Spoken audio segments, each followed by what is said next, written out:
Ayo berinvestasi akhirat, bangun rumahmu di surganya. Sempurnakanlah ibadah Anda dengan beramal jariah yang pahalanya tidak terputus hingga akhir kiamat dengan ikut berdonasi untuk pembangunan Masjid Agung Al-Akbar Kota Sorong.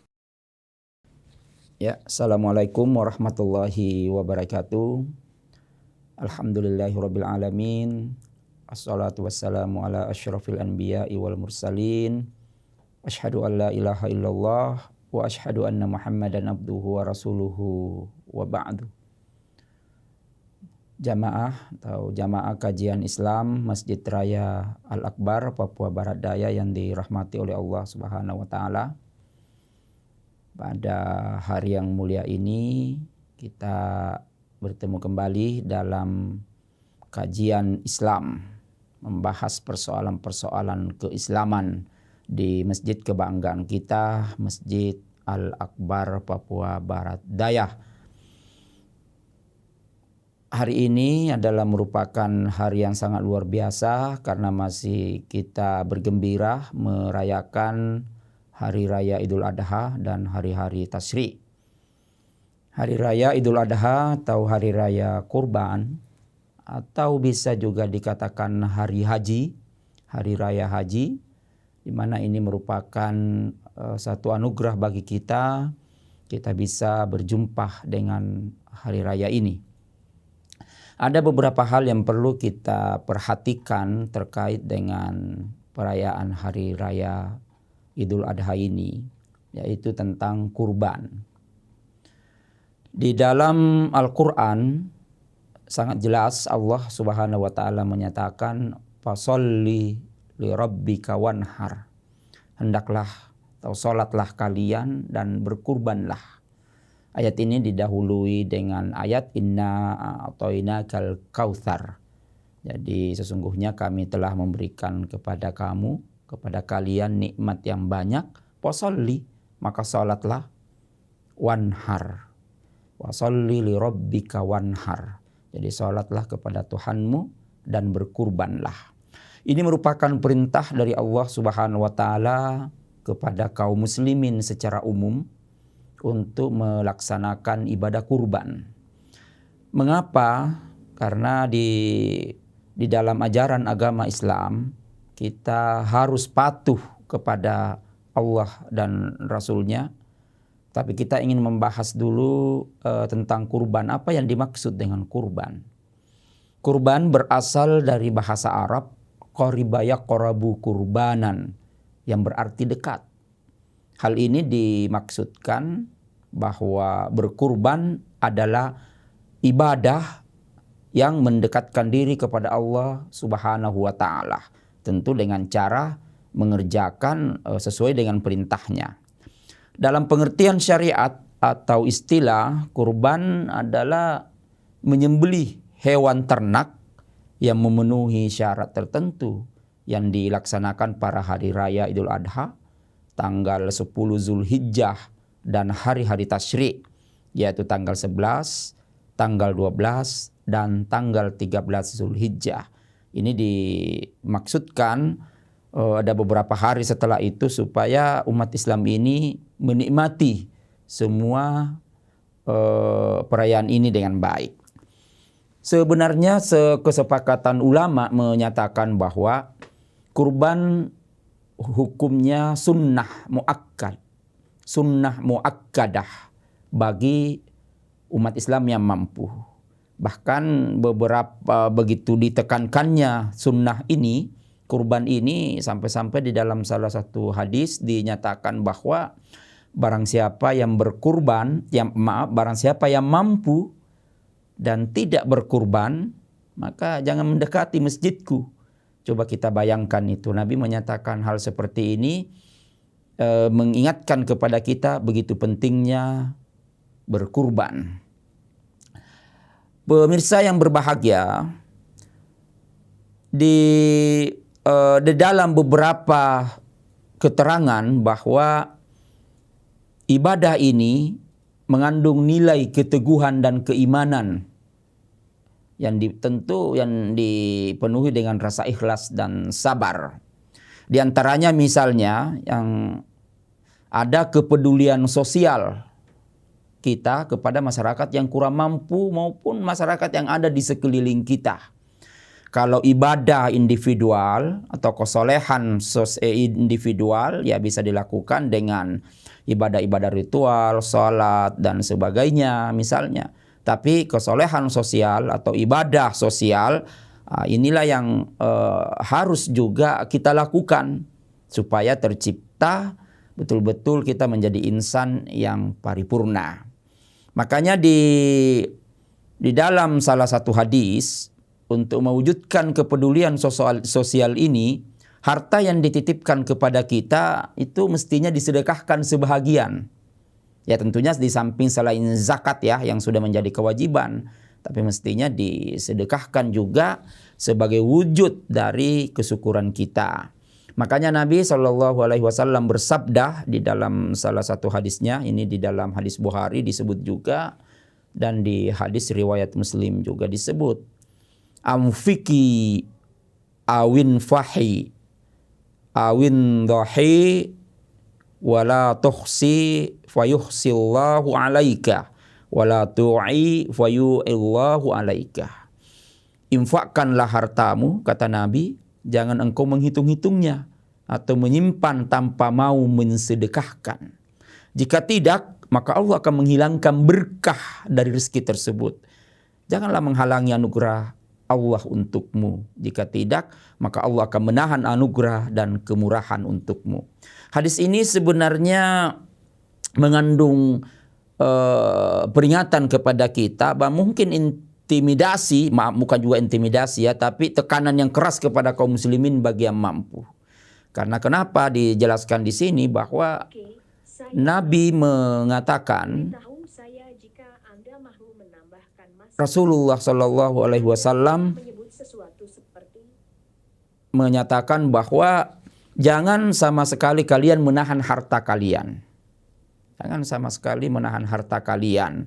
Kalau kalian mampu bersedekah. Nah, itulah makanya di sini hadisnya sangat jelas. Karena kalau kita menahan harta kita, tidak bersedekah, maka keberkahan itu akan hilang. Dan bisa jadi Allah juga akan mencabut harta kita secara tidak disangka-sangka atau secara cepat dan kita tidak tahu. Nah, itulah makanya selama kita diberi harta untuk mengelola, karena harta pada dasarnya adalah milik Allah, kita hanya diberi wewenang untuk mengatur harta itu. Ini adalah titipan semua. Maka suatu saat harta juga tidak berguna. Suatu saat. Makanya di hari kemudian di dalam Al-Quran dijelaskan, yauma la yanfa'u malu wala banun. Ada suatu hari tidak bermanfaat harta kita dan tidak bermanfaat juga anak keturunan kita atau putra-putri kita. Ada suatu hari seperti itu. Makanya sangat ditekankan bahwa ketika kita memiliki harta, maka setidaknya kita mensedekahkan, kita berinfak, kita mengeluarkan haknya kepada yang seharusnya dan sebagainya, supaya ada nilai ibadah pada kita. Makanya di dalam hadis juga Nabi menjelaskan bahwa ketika manusia meninggal, idza matal insanu, apabila manusia meninggal, in qata'a amaluhu illa min salasin. Terputus semua amal kecuali kepada 3 hal.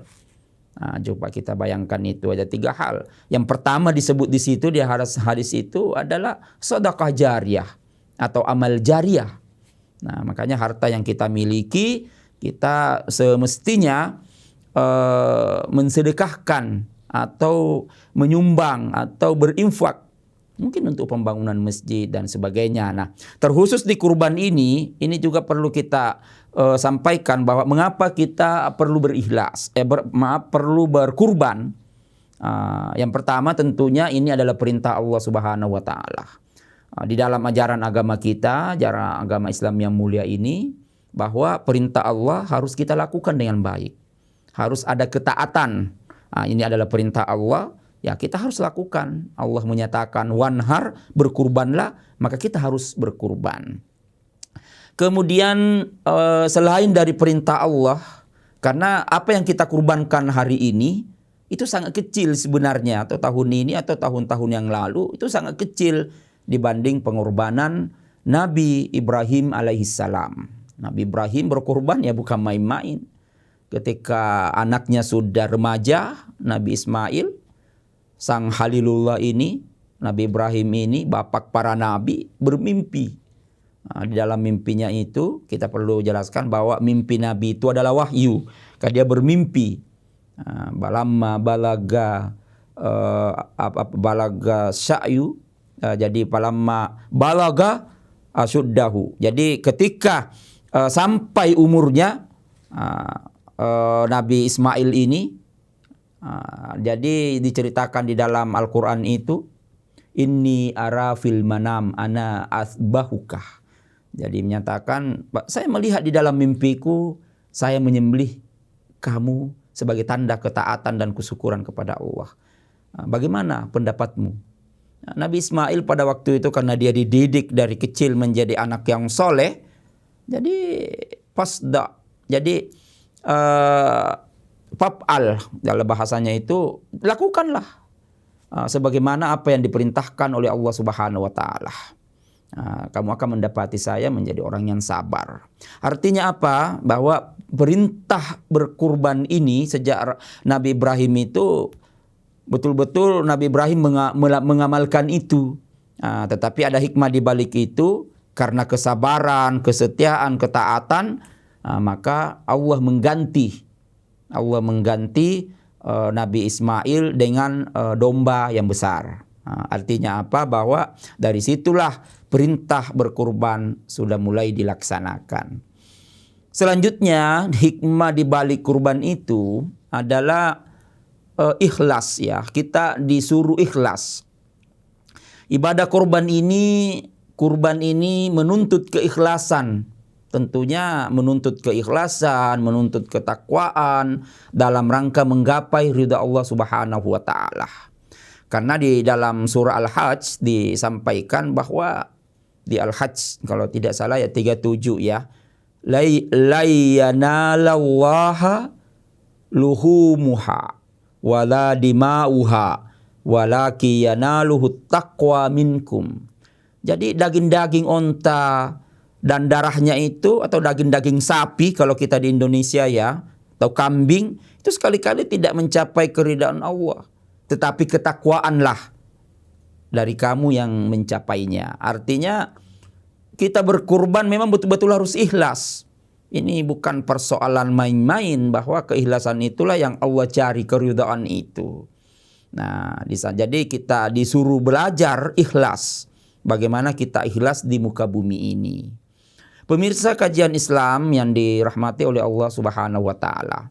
Kemudian selanjutnya, hikmah dari kurban itu ya itu tadi disampaikan bahwa belajar untuk banyak-banyak berzikir. Jadi hikmah yang kita dapatkan dari melakukan ibadah kurban untuk senantiasa belajar atau banyak-banyak berzikir kepada Allah Subhanahu wa taala. Hal ini dikarenakan saat melaksanakan kurban diwajibkan untuk melantunkan basmalah, kemudian dan disunahkan untuk bertakbir saat menyembelih hewan kurban. Makanya di hari raya Idul Adha kita banyak-banyak berzikir, Allahu Akbar, Allahu Akbar, Allahu Akbar, dan seterusnya, banyak-banyak bertakbir, banyak-banyak bertahlil dan sebagainya. Nah, ini karena sangat disunahkan di situ. Jadi hari tanggal 10, 11, 12, 13. Jadi takbir ini dilantungkan terus-menerus selama proses hari raya Idul Adha sampai hari raya sampai 3 hari tasyrik itu. Makanya di dalam ayat juga dijelaskan bahwa pada sebenarnya di dalam beberapa keterangan dan sunnah juga bertakbir ini diperintahkan sejak 10 hari pertama Zulhijjah. Makanya di dalam Al-Quran itu dijelaskan wa yazkurusmallahi fi ayyamin ma'dudat. Jadi supaya mereka menyebut Allah pada hari mereka yang ditentukan. Nah, ditafsirkan ayat ini, hari yang ditentukan maksudnya mulai tanggal 1 Zulhijjah sampai tanggal 10, kemudian dilanjutkan dengan 11, 12, 13 Zulhijjah. Nah, itu di samping kita tentunya disuruh berpuasa di hari-hari 10 pertama Zulhijjah tadi, itu kan. Pemirsa yang berbahagia, jadi persoalan kurban ini merupakan persoalan yang termasuk persoalan utama ya, yang harus kita lakukan, karena kita sebagai manusia ya kita harus banyak-banyak bersyukur. Tentu hikmah selanjutnya yang penting kita untuk ini adalah bersyukur kepada Allah atas nikmat yang Allah berikan kepada kita. Kalau kita ingin berhitung nikmat, wah luar biasa nikmat yang Allah berikan kepada kita ini. Coba kita lah, makanya jalan-jalanlah ke rumah sakit. Misalnya kita lihat orang yang sakit, kita bersyukur kita masih diberi kesehatan. Jalan-jalan ke kuburan, ke pemakaman, melihat orang yang meninggal, melihat orang yang sudah di sana, kita masih diberi kehidupan oleh Allah Subhanahu wa taala. Kemudian jalan-jalan lagi di penjara, coba kita lihat. Kita lihat lagi di penjara banyak orang yang terkekang di sana, tidak merdeka. Tapi kita diberi kesyukuran oleh Allah, kita diberi nikmat oleh Allah yang harus kita syukuri, yaitu nikmat hidup, nikmat kemerdekaan, dan mungkin nikmat kesehatan yang sangat luar biasa. Makanya wajarlah ketika Allah menyatakan fabi ayyi ala'i rabbikuma tukazziban. Jadi nikmat mana lagi yang kalian akan dustakan setelah saya memberikan nikmat yang begitu banyak kepada kalian. Coba kita lihat.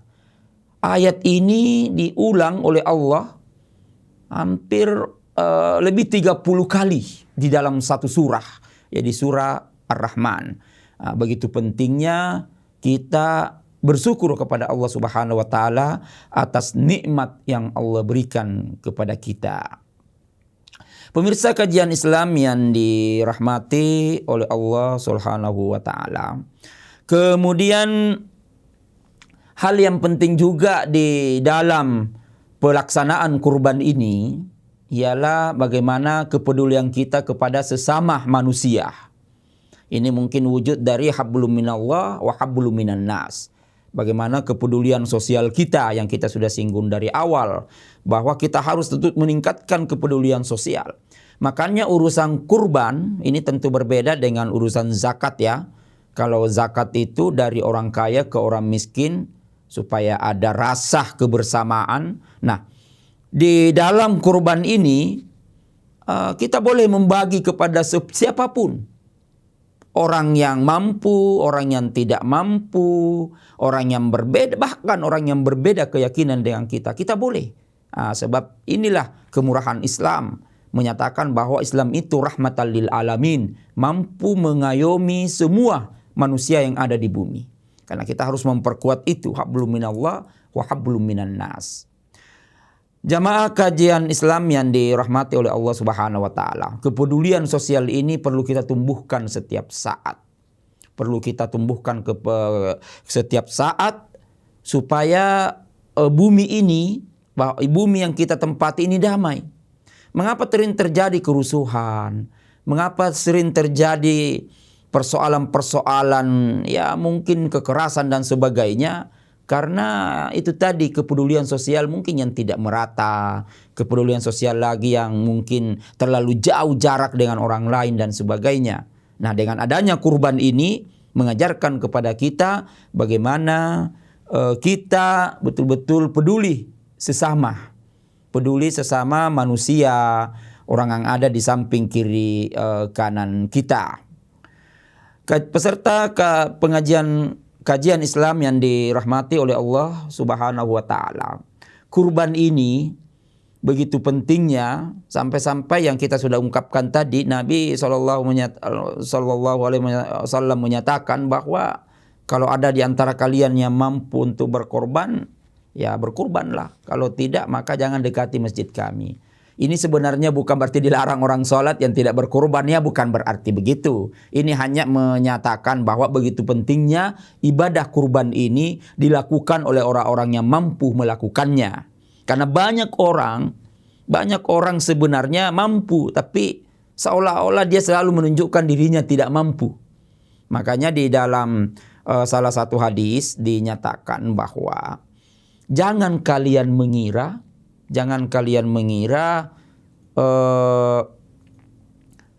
apa yang kalian kurbankan itu, apa yang kalian nafkahkan itu, apa yang kalian keluarkan itu untuk kemaslahatan umat itu berkurang hartanya. Tidak, tapi dia bertambah.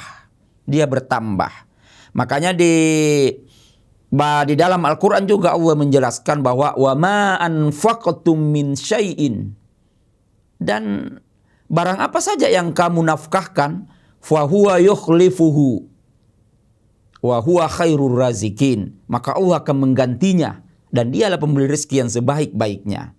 Makanya kalau kita memperhatikan bahwa coba lihatlah orang-orang yang rajin menafkahkan hartanya di jalan Allah, mensedekahkan nafkahnya tentunya kepada sesama manusia sesuai dengan peruntukannya, rezekinya tidak akan pernah berkurang, bahkan dia bertambah dan bertambah.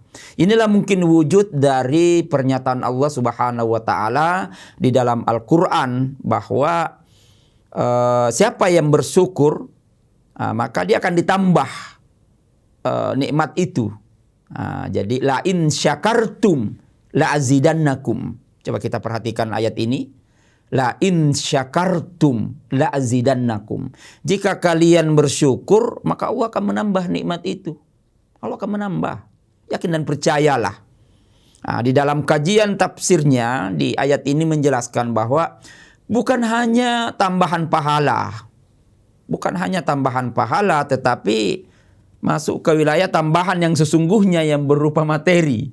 Inilah mungkin yang dipahami oleh orang yang mengerti agama baik-baik, bahwa semakin dia bersedekah, semakin dia berinfak, semakin dia menyumbang, semakin dia mengeluarkan hartanya untuk jalan Allah, dia meyakini bahwa ada tambahan rezeki yang ada, yang Allah siapkan untuk itu. Dan ayat ini di surah Sabah, ayat 39 ini dijelaskan bahwa wa ma anfaqtum min syai'in fa huwa yukhlifuhu. Apa saja yang kalian nafkahkan maka Allah akan menggantinya.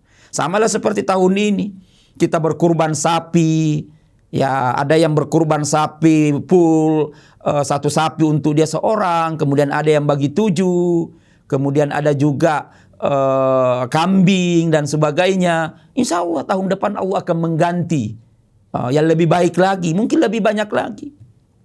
Coba kita perhatikan bapak-bapak dan ibu-ibu yang dirahmati oleh Allah. Kita melihat dari satu masjid ke masjid lain, dari organisasi ke organisasi lain, dari kajian-kajian ke kajian lain. Sebenarnya yang selalu berkorban, yang selalu menafkahkan hartanya, yang selalu berkorban setiap tahun, sebenarnya hanya berkisar itu-itu saja. Itu-itu saja. Walaupun ada penambahan tidak signifikan. Berarti apa? Bahwa mereka meyakini mungkin yang sudah 10 tahun berkorban, tidak berkurang harta itu, bahkan bertambah. Sebagai wujud atau sebagai realisasi dari makna ayat la in syakartum la azidannakum. Jika kalian bersyukur, maka saya akan menambah nikmat itu. Dan dia sudah merasakan, kita semua sudah merasakan bagaimana Allah memberikan nikmat yang lebih kepada kita. Sehingga kita setiap tahun selalu ingin berkurban. Setiap saat selalu menyumbang untuk masjid, selalu menyumbang untuk pembangunan madrasah dan sebagainya. Seperti sekarang ini ya di Masjid Raya sekarang ini yang kita lihat pembangunannya yang sudah luar biasa. Insya Allah kalau kita turut andil dalam pembangunan ini, inilah maksud Allah Subhanahu wa taala bahwa kita akan dicatat sebagai amal jariah. Jadi apa yang kita keluarkan itu tercatat sebagai amal jariah. Nah, amal jariah inilah nanti yang akan menyelamatkan kita di hari kemudian. Pada saat itu tidak ada lagi yang mampu menyelamatkan. Maka pemirsa yang berbahagia, kalau ada kelebihan harta kita, maka sering-seringlah membantu pembangunan masjid, masjid raya, 1 sak semen, 2 sak dan sebagainya, supaya amal yang kita tumbuhkan ini, amal yang kita bina inilah yang akan membantu kita nanti di hari kemudian, pada hari itu tidak ada lagi yang mampu membantu kita kecuali yang sudah ditetapkan oleh Allah Subhanahu wa taala. Salah satunya ialah amal jariah. Sekalipun nanti kita sudah meninggal, amal itu akan terus bertumbuh dan bertumbuh. Pemirsa kajian Islam yang berbahagia, maka kita kembali, karena ini banyak dipahami orang bahwa saya menyumbang berkurang. Oke lah, misalnya kita berkurban tahun ini rata-rata sekarang ya 2,5 juta, 2,8, 3 juta 1 kali 7 ya untuk dapat ekor sapi. Maka yakin dan percayalah bahwa kita akan mendapatkan lebih dari itu tahun yang akan datang. Kita harus percaya itu. Karena hadis jelas di riwayat Muslim itu dijelaskan bahwa manaqasat sadaqatan min malin. Sedekah tidak mengurangi harta. Sedekah tidak mengurangi harta. Makanya Imam Nawawi ketika mensyarah hadis ini dinyatakan bahwa kekurangan harta bisa ditutup dengan keberkahannya, atau ditutup dengan pahala di sisi Allah Subhanahu wa taala. Ini sangat jelas. Artinya apa? Bahwa ketika kita berkurban, ketika kita bersedekah, ketika kita berinfak, nah itu adalah keberkahan-keberkahan akan datang kepada kita. Nah, makanya Allah memberikan berkah. Karena kehidupan kita ini kan kita mencari berkah. Apa gunanya banyak harta kalau harta kita tidak berberkah? Tidak ada gunanya. Apa gunanya kita mempunyai gedung yang tinggi, rumah yang mewah, kendaraan yang ini, tapi tidak berkah? Tidak ada gunanya. Bahkan akan merugikan diri kita sendiri. Nah, makanya yang kita cari adalah keberkahan. Salah satu model dari keberkahan yang sangat utama ialah memberikan haknya harta itu. Harta itu ya. Jadi peserta kajian Islam atau pendengar kajian Islam Masjid Raya Al-Akbar yang dirahmati oleh Allah Subhanahu wa taala, yakin dan percayalah bahwa apa yang kita korbankan selama ini setiap tahun, apa yang selama ini kita sedekahkan kepada fakir miskin, apa yang selama ini kita infakkan untuk pembangunan masjid, untuk pembangunan madrasah, untuk pembangunan rumah ibadah dan sebagainya, itu insya Allah akan memberikan berkah kepada harta kita. Allah akan memberikan berkahnya kepada kita, sehingga insya Allah tidak akan mungkin memiskinkan kita, karena Allah menjanjikan itu. Yakin dan percayalah bahwa apa yang kita usahakan pada hari-hari ini, apa yang kita jadikan sebagai sebagai keyakinan di dalam diri kita bahwa agama kita ini adalah agama yang luar biasa. Ya'lu wala yu'la alai, agama yang memang sangat tinggi perhatiannya, sangat tinggi nilai-nilainya, sehingga kita mampu melakukan apapun yang diperintahkan oleh Allah Subhanahu wa taala, tentunya melalui kitab sucinya Al-Quran dan sunnah Rasulnya, hadis-hadis yang disampaikan oleh Rasulullah Sallallahu Alaihi Wasallam. Yang jelas, nilai ketakwaan kita harus meningkat. Idul Adha tahun ini, ibadah kurban kita tahun ini, kita berniat lagi tahun depan, insya Allah Allah akan memberikan kesempatan kepada kita, atau memberikan harta kepada kita, karena kita mampu untuk mengelolanya dengan baik. Yang penting hadirin jamaah yang berbahagia, kita sudah dari awal menjelaskan bahwa sebenarnya ini kita lakukan dalam bentuk meneladani Nabi Ibrahim alaihissalam dan dalam bentuk ketakwaan kepada Allah Subhanahu wa taala. Kita cinta kepada Allah, kita cinta kepada ajaran Islam ini, dan bentuk-bentuk kecintaan ini kita perlu merealisasikan diantaranya dengan berkurban. Karena dengan berkurban itulah kita semakin dekat dengan Allah Subhanahu wa taala. Mungkin ini yang sempat kita sampaikan. Kita berharap kepada Pemirsa sekalian dimanapun berada, marilah kita beramai-ramai melakukan kegiatan-kegiatan positif, beramai-ramai berdonasi untuk kemajuan agama kita, ramai-ramai berdonasi untuk kemakmuran masjid kita, terutama Masjid Raya Al-Akbar Papua Barat Daya yang baru-baru saja dialihkan dari Masjid Agung ke Masjid Raya. Artinya kita sudah mempunyai Masjid Raya di Papua Barat Daya ini, provinsi termuda di Republik ini. Mudah-mudahan Masjid Raya Al-Akbar menjadi ikon Islam, ikon Muslim di tanah Papua ini.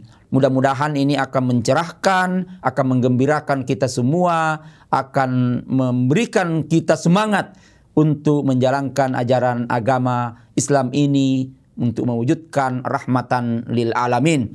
Karena agama kita mengajarkan rahmatan lil alamin. Ajaran agama Islam bukan hanya mengurus, orang Islam saja, tapi mengurus semuanya, mengurus rahmat lil alamin, mengurus semua apa yang ada di bumi ini. Mudah-mudahan Islam ini menjadi rahmah bagi kita. Mudah-mudahan pengorbanan kita menjadi sangat luar biasa, dan kita mengucapkan terus, atau kita selalu mengajak terus kepada kaum muslimin untuk melakukan donasi terbaiknya atau melaksanakan donasi terbaiknya di Masjid Raya Al-Akbar Papua Barat Daya. Akhirnya saya menyatakan berterima kasih kepada bapak-bapak dan ibu-ibu kajian Islam yang berbahagia. Kalau ada salah mohon dimaafkan. Terima kasih atas perhatiannya, dan kepada Allah lah semua kita berharap. Wassalamualaikum warahmatullahi wabarakatuh. Ayo dukung media dakwah Masjid Agung Al-Akbar dengan ikut berdonasi pengadaan alat multimedia dan operasional dakwah. Usia boleh terputus, pahala jariah mengalir terus.